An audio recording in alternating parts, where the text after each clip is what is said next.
There are many, many things in the record, but I hope that you could answer these questions yes or no. I've tried to ask these in a manner that's faithful to what you actually said, because I didn't want to have a debate about whether you actually said them. So I'm asking you yes or no, Mr. Kennedy. Did you say that COVID-19 was a genetically engineered bioweapon that targets black and white people, but spared Ashkenazi Jews and Chinese people? I didn't say it was deliberately targeted. I just quoted an NIH-funded and NIH published study. Did you say that it targets black and white people but spared Ashkenazi Jews? I quoted a study, Your Honor. I quoted an NIH study that showed that I'll take that as a yes. I have to move on, I have to move on. Did you say that Lyme disease is highly likely a materially engineered bioweapon? I made sure I put in the highly likely. Did you say Lyme disease is a highly likely militarily engineered bioweapon? I probably did say that. Did you say that? And that's what the developer of Lyme I want all of disease our said. colleagues to hear it, Mr. Kennedy. I want them to hear it. You said yes.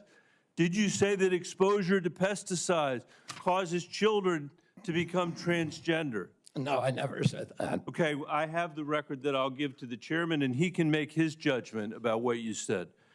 Did you write in your book, and it's undeniable, that African AIDS is an entirely different disease from Western AIDS?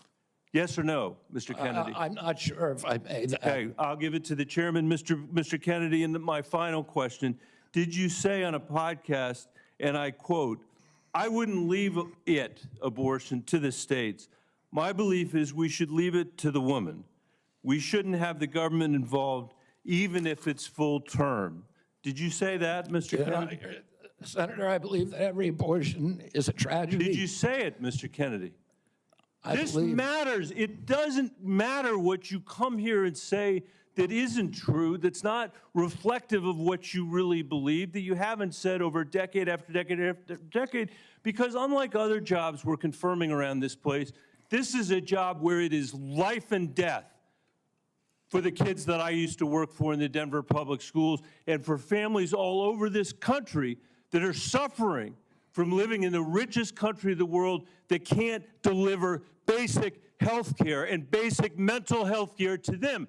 It's too important for the games that you're playing, Mr. Kennedy. And I hope my colleagues will say to the president, I have no influence over him. I hope my colleagues will say to the president, out of 330 million Americans, we can do better than this. Thank you. We need to move on.